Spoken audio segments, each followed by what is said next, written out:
Bien, mais moi j'ai le plaisir d'accueillir et de me rendre visite.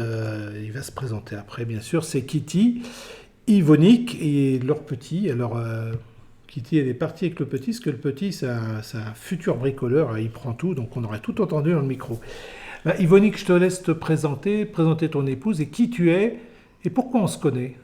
Alors, bonjour à tous et à toutes. Donc, Yvonique, le Lorec, donc d'origine bretonne, parcours hôtelier. Je t'ai rencontré, Patrick, à ton école, En juillet juillet 2017. juillet Voilà. 2017.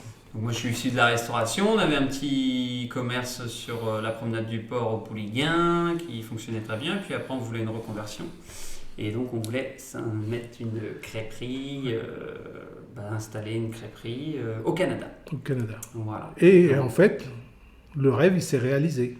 Bon, le rêve, oui, après c'était le projet surtout, Oui, oui. un rêve. Oui, mais vous êtes allé au bout du projet. On a été au bout du projet, après c'est jamais fini, Ouais. mais c'est vrai que j'ai fait la formation de 3 jours, passé un très bon moment d'ailleurs. De mémoire, ce que j'ai un peu oublié, il y avait d'autres personnes ou il y avait que toi? Je me Ouais, rappelle il y plus. avait deux femmes qui étaient Ah oui, avec nous. je regarderai, je me rappelle plus. Ouais, une D'accord. plus jeune, une moins jeune, et une qui était agente immobilière qui voulait se reconvertir. Ah oui, ça y est, ça me revient. Voilà, Ah et oui. puis une plus jeune qui partait à l'étranger aussi, mais elle voulait avoir une petite formation, un petit bagage. Ouais, oui, c'est ça, au cas où. Voilà. Ouais, c'est ça. Mais- Donc, alors, les grandes étapes de votre projet. Tu viens de former. Voilà, je viens me former, puis après on est dans la démarche administrative. Ma compagne, elle se forme plus en pâtisserie. Oui. Après, je lui apprends un peu à tourner, et puis elle se débrouille très rapidement. Ensuite, vient le déménagement. Hein. On part en juillet 2018, une année après. Une année après. Mais alors, juste un truc, pourquoi le Canada? Alors, parce que moi, j'avais déjà eu une première expérience avec le Canada. D'accord. J'ai eu BEP hôtelier, après ensuite un apprentissage. Suite à mon apprentissage, j'ai eu l'occasion de partir à l'étranger, en Irlande. J'ai fait 1 an. Et dans une très grosse structure où il y avait beaucoup de nationalités. J'ai rencontré des Canadiens à l'époque qui étaient de Winnipeg. Et puis, du coup, j'avais fait déjà un séjour là-bas. Et après, je suis revenu, j'ai rencontré Katie, on s'est mis ensemble. Puis après, on est même parti un petit moment ensemble là-bas. Et puis on est rentré parce qu'on a eu des soucis de papier. Et puis, de fil en aiguille, on s'était installé au Pouliguen. Et en 2011, on a créé notre premier commerce. Ça a très bien marché. Et on a vendu en juin 2017. On crée notre commerce, on le tient pendant 7 ans. Et puis après, juin 2017, on vend. Je me forme chez toi, pensant partir assez rapidement. Mais en fin de compte, on a une année un peu sabbatique car nos papiers canadiens traînent un peu. Et puis on décide quand même de partir, on est toujours dans l'attente, donc on décide de partir juillet 2018. Oui, je me souviens, j'étais allé vous voir à la maison avant de partir. Oui, voilà. Je me souviens, puis ensuite on part et en fin de compte nos papiers, ça met plus de temps que prévu. D'accord. Donc, le premier hiver, on galère un peu. On commence les marchés, il y avait un gros marché, même l'hiver qui était ouvert.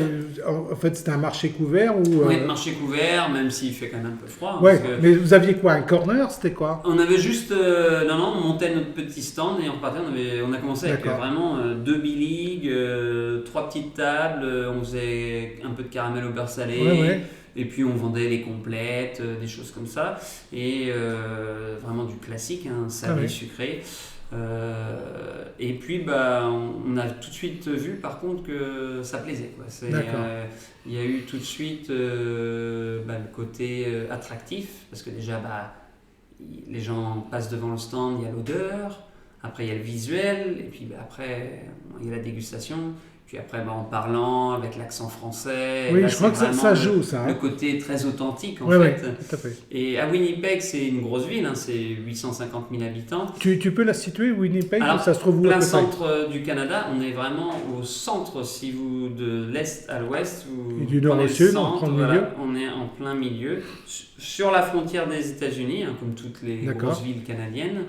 Le Manitoba, c'est à peu près une fois et demie la superficie de la France. Ah oui, toute Ouais. la province, simplement Toute la province du seule la Manitoba. province du Manitoba, et on est 1,4 million d'habitants, sachant qu'on est 850 000 à Winnipeg. Ah oui, Donc c'est la région des lacs, des prairies, des grandes forêts, les grands espaces, quoi. c'est là qu'il faut que j'aille pêcher, quoi. C'est Ouais, ça. ah bah là, il y a ce Et qu'il alors, faut. il y a un moment, parce que moi je suis témoin de cet épisode-là, il y a un moment où il y a la fosse au lion. Tu peux expliquer ce que c'est? Oui, alors là, c'est un peu le... En fait, À quel moment ça se situe? ça se situe au début quand même de l'aventure. On est en début d'année 2019. On est un peu en train de manger... c'est difficile, hein, toute installation, on repart sur quelque chose de Ouais. nouveau. Le marché fonctionne bien, mais c'est juste une fois par semaine. On n'a pas grand-chose à côté. On a quand même des dépenses, hein. Oui, bien sûr. À l'époque, notre premier garçon, il a 3 ans. Il faut se loger, il faut payer la voiture et tout ça. Puis il faut se faire connaître. Et puis on attend toujours un peu nos papiers. Et en D'accord. fin de Ah oui, les compte, il y papiers a- sont toujours pas là. Voilà. Et en fait, il y a un concours d'entrepreneuriat qui est pour les francophones. Qui viennent s'établir. Qui Oui, existe, qui existe depuis déjà. quelques années, ça s'appelle la Fosse au Lion. Ouais. Et donc du coup, on se qualifie pour la finale. Juste pour que les gens comprennent, c'est organisé un peu comme une chambre de commerce. C'est une chambre de commerce qui. Ouais, c'est un organisme de développement économique pour les entrepreneurs D'accord. francophones. Ok, Parce que le Manitoba, après le Québec, c'est la région où il y a le plus de francophones. d'accord. Il y a à peu près 50 000 personnes qui parlent le français, à peu près 100 000 qui le comprennent. Donc c'est quand même Ouais. une belle communauté. Et puis du coup, il y a ce concours, donc on est qualifié pour la finale. Le 1er avril 2019, on a nos papiers de résidence permanente, donc Ouais. qui nous libèrent un peu. Et puis on a aussi l'obtention de petits kiosques d'été sur un pont très touristique, pas loin du centre-ville. Et donc du coup on fait la finale et en plus on gagne cette finale, donc ça Ah oui. nous permet de se faire un peu plus connaître. Alors juste, je fais un petit aparté parce que il faut savoir que avec Yvonique, ou peut-être Yvonique et Kitty, on était en direct, c'est-à-dire que moi il était 3 heures du matin, j'attendais la finale parce que c'était diffusé sur le net. Oui. Donc j'avais bien souvent mon téléphone au-dessus de ma tête à bras tendu qui me retombait dessus parce que je m'endormais quand même. Mais j'avais eu le plaisir, effectivement. Mais vous aviez été très malin à côté. Alors je me rappelle, il y avait il y avait plusieurs trucs un peu, il y avait au moins 2 trucs techniques et l'autre, je ne sais plus trop ce que c'était.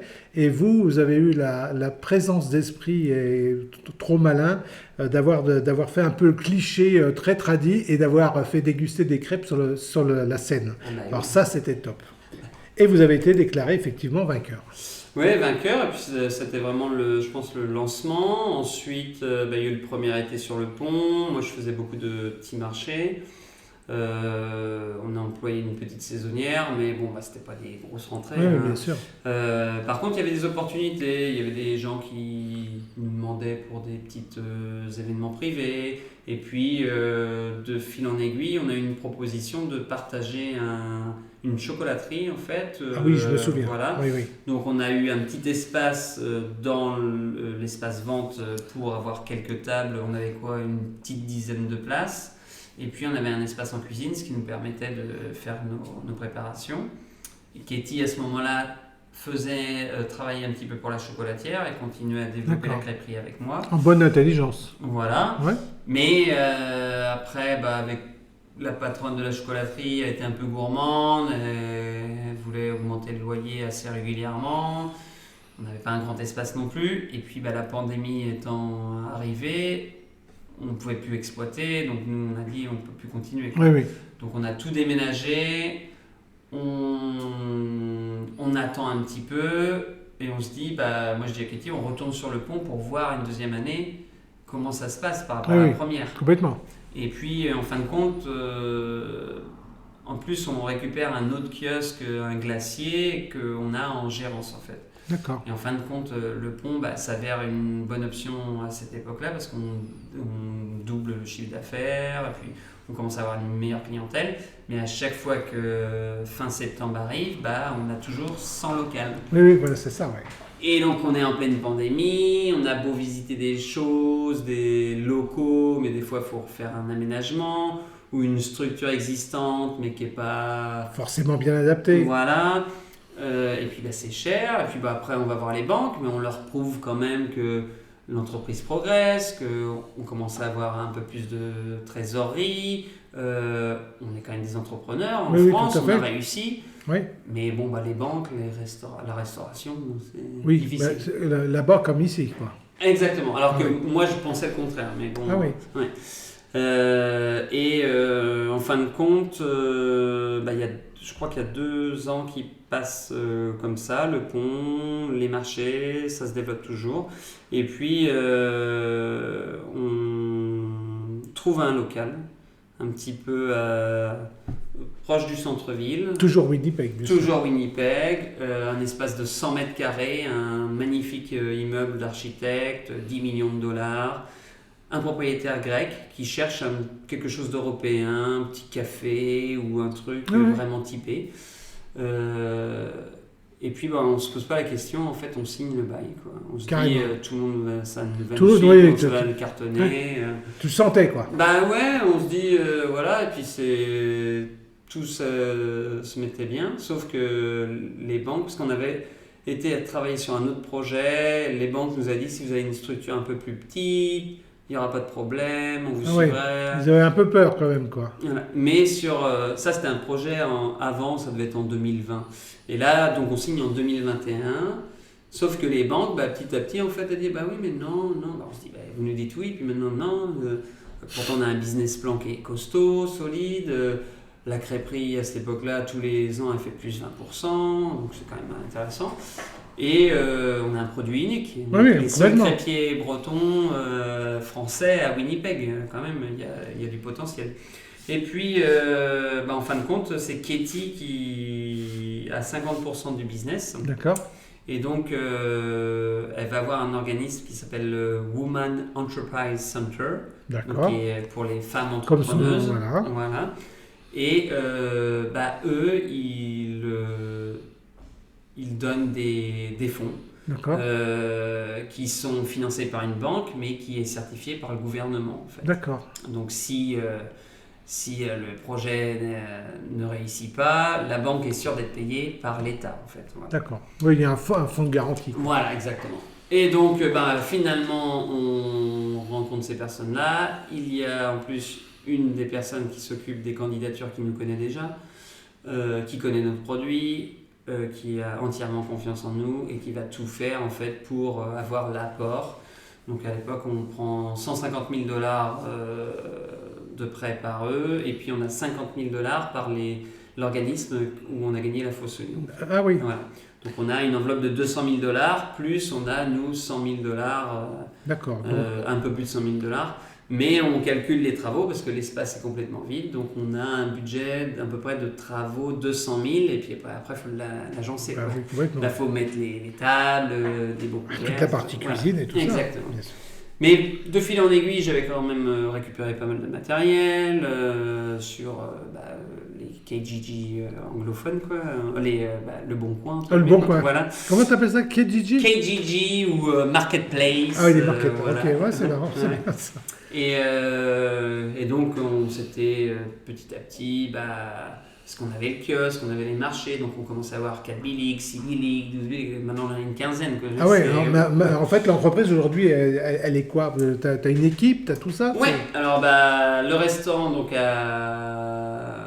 on commence les travaux février 2022 et on ouvre en juillet 2022. Donc tu vois là, cette année, le restaurant va avoir 3 ans. Ouais. On fait pas mal de salons dans des palais des congrès. Donc on a entre guillemets, je dirais une dizaine de salons à l'année qui sont assez conséquents. On a un gros festival l'hiver aussi où on est présent. Festival du voyageur, ça c'est sur 2 gros week-ends.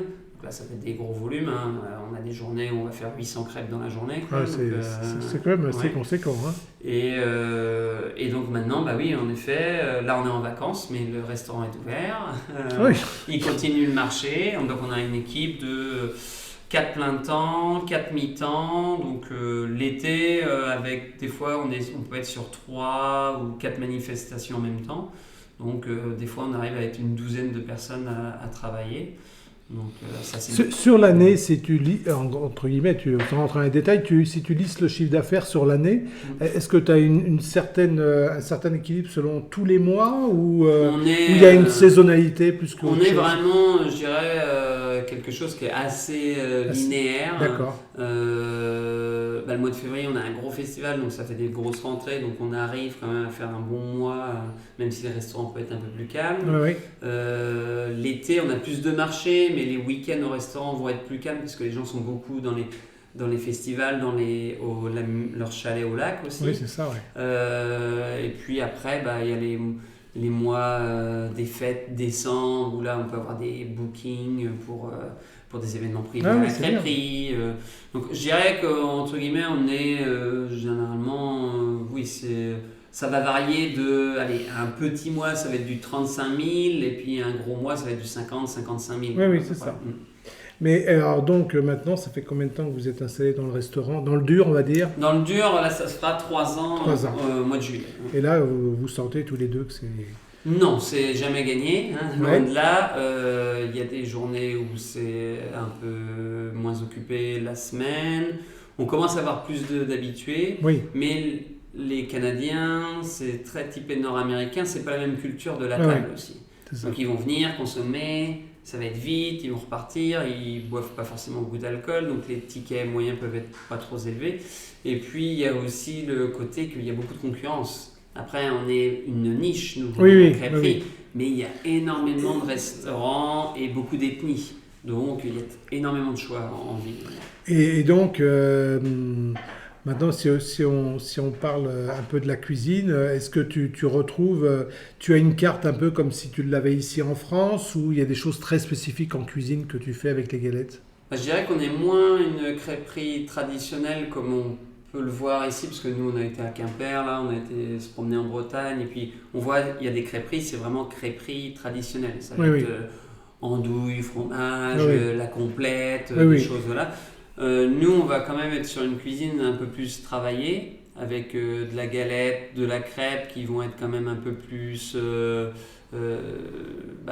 travailler différentes présentations, des sauces. Oui, qui va être un peu plus, on va dire une crêperie un peu plus gastronomique, quoi. Voilà, avec des belles assiettes, des beaux couverts, un bel espace et un service quand même à la française. On vend la France, donc on est obligé quand même. D'accord. Et puis on a aussi une carte de snacking où on va faire du croque-monsieur maison, on va faire de la quiche, on va faire de temps en temps du bœuf bourguignon. Voilà. Et puis il y a certaines soirées où on va pas travailler la crêpe et la galette du tout, mais on va faire des tagliatelles de sarrasin, on va faire, tu vois, des chips de crêpes, c'est bien. Voilà, donc ça permet aussi de proposer d'autres choses. Et du caramel au beurre salé, tu en fais? Ah bah toujours, on en vend un petit peu, dans certaines boutiques aussi. La recette de Monsieur Leroy. Tu as dû améliorer ça aussi. Mais oui, donc on va finir un peu là-dessus, c'est-à-dire c'est une belle réussite quand même si c'est jamais fini. Hein, c'est... Oui, c'est plutôt un beau développement, mais après il y a encore à développer, parce que c'est que en fait le restaurant a que 3 ans, donc c'est pas énorme. Oui, mais il y a toute l'antériorité quand même, tout ce que vous êtes passé par les marchés, etc. Donc il y a quand même un portefeuille client connaissance qui est là, quoi. Ça c'est clair et net. Oui, et puis on voit bien, parce que même sur notre site web on a des gens qui sont à la newsletter, tout ça, donc on a leur connexion internet aussi, email et tout, donc ça permet d'avoir un portfolio de personnes quand on fait une manifestation. Il y a tous les gens qui nous suivent sur les marchés, parce qu'on continue certains marchés. Alors sur les marchés, c'est quel type de restauration que vous... Là c'est plus du à emporter. C'est du takeaway. Ça va être vraiment la beurre sucre, la caramel au beurre salé. Et en sarrasin, ça marche fort. T'as un sarrasin canadien? Sarrasin canadien, sarrasin certifié bio. Il y a une grande différence avec le nôtre, là, parce que nous on a une variété harpe ici. Nous il va être plus foncé. Plus foncé. Et le goût est plus prononcé ou pas? Oui, alors c'est pareil, on a travaillé avec le céréalier, parce que lui, il le fait et il le moue. D'accord. Et pour le tamiser aussi, pour D'accord. le dire, ah bah non, là il y a trop, là il n'y en a pas assez. Donc on a trouvé un peu, mais Oui, il est quand même un peu plus Il est foncé. plus... Oui, puis après, ça correspond aussi peut-être à des goûts là-bas. Oui. Parce qu'il doit être un peu comme Oui, ça. mais on voit que ça plaît. Puis sur les marchés, par exemple, on vend beaucoup plus de galettes que de crêpes en fait. D'accord. Ouais. Ok. Et puis ça dépend. Après, si on est, tout dépend de l'événement, tout dépend de la clientèle aussi. Mais et puis tout dépend de l'horaire aussi. Ouais. Sur le marché, on est tôt le matin, les gens ils veulent leur breakfast. Ouais. En fait, tu fais ce qu'on appelle la robiquette chez nous, tu fais de la galette saucisse, tu fais quoi? Pas sur les marchés, parce que là pour galette saucisse, ça serait niveau. Ils sont très stricts niveau. Sur l'hygiène? Voilà, donc après il faudrait presque avoir un barbecue à côté, quelqu'un qui s'en occupe des saucisses et tout ça. Mais on a une bonne saucisse fermière, un peu typée chipolata, là, qu'on fait au restaurant. Sur le marché, on reste vraiment avec. On a une super tranche de smoke beef, un peu Montreal style. Et c'est quoi? Alors c'est comme un petit rôti de. Tranche de rôti de bœuf fumé, très finement. Ouais. Et puis jambon fermier. Et donc tu roules tout ça et... Voilà, généralement rectangulaire, on les coupe en deux, on peut les manger à la main dans un cône. Ah oui, c'est bien ça. C'est bien. Bon, alors on va finir sur ce volet-là. Et donc maintenant, la famille est restée en France. Vous êtes là-bas depuis combien de temps maintenant? Ça fera 2018, donc ça fait 7 ans. 7 ans. Ouais. Et donc l'avenir c'est quoi? On reste là-bas ou... L'avenir on ne sait pas trop. L'avenir là on est encore sur quelques projets, on a peut-être des touches pour être éventuellement dans un food court, donc avoir juste un kiosque. Un corner dans un grand truc. Voilà, à l'année longue, ouais. dans une zone très porteuse, donc là ça pourrait être l'idéal pour nous aussi. Bon, ça c'est pour un autre demain. Ouais, mais puis le Canada, on est devenu Canadien l'an dernier, on a notre petit dernier qui est Canadien aussi. Ah oui? Et puis je pense que moi je me verrais bien dans l'idéal, c'est plus tard si la boutique tourne, d'avoir plus d'équipiers avec nous, et puis pourquoi pas faire 6-7 mois au Canada, faire des allers-retours et tout ça. C'est bien, c'est bien. Alors maintenant, évidemment, tu es devenu un professionnel. Quel conseil tu donnerais à quelqu'un qui hésite encore à se lancer? Je ne dis pas forcément à changer de pays, à s'expatrier. Quelqu'un qui en a marre de son boulot et tout, tu lui dis quoi? De toute façon, l'important dans la vie, c'est d'être heureux. Donc déjà, il faut aimer ce qu'on fait. Ouais, et après, et puis d'être un peu libre, c'est l'idéal aussi. Oui. Mais la restauration, c'est un métier de passion. Donc on ne va pas se dire ah oui, je vais m'acheter un café ou je vais monter une crêperie, ça va tomber du ciel. Quoi. Oui, c'est ça. Moi, j'ai un bagage hôtelier. J'ai toujours vu mes parents travailler. Moi, ça ne me dérange pas de travailler le week-end, faire des journées de 14 heures s'il faut de temps en temps. Même mes employés le voient et ils me disent t'es fou. Mais ils savent comment je suis. Et puis voilà, mais il y a des moments aussi où je me sens libre entre guillemets parce que j'ai personne au-dessus de moi. Puis c'est nous avec Katie qui prenons nos décisions. Ouais. Donc des fois on peut faire des erreurs aussi, mais non, pour quelqu'un qui veut s'installer, c'est déjà connaître ce qu'il va faire, savoir tout faire, c'est important. Quand bien même on n'est pas issu de la restauration. Voilà, il faut se former. La restauration, c'est un métier. C'est pas j'achète un café et puis je vais servir le café, ça va être tranquille. C'est une organisation. Et c'est aussi de bien préciser les choses, c'est que souvent la crêperie, on considère que c'est la restauration toute simple, mais c'est un métier de la restauration à part entière, qu'on est énormément debout, il y a des contraintes aussi. Mais que comme tout métier, si on l'aime, c'est ce que tu dis, on peut y trouver aussi du sens. Ah oui, et puis nous, là, l'idée, c'est aussi, quand on était reparti là-bas, c'était vraiment aussi de partager un peu notre culture aussi. Oui.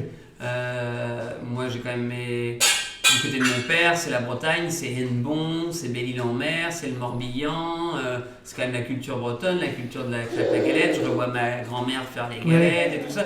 Donc l'idée c'était aussi un partage de la Bretagne. D'ailleurs la crêperie, il y a plein de petites choses qui rappellent tout ça. Voilà, exactement. Moi, je suppose qu'il y a un petit Guenadu qui traîne. Ah il y en a plusieurs, il y a le buffet breton, il y a notre bricoleur qui est venu.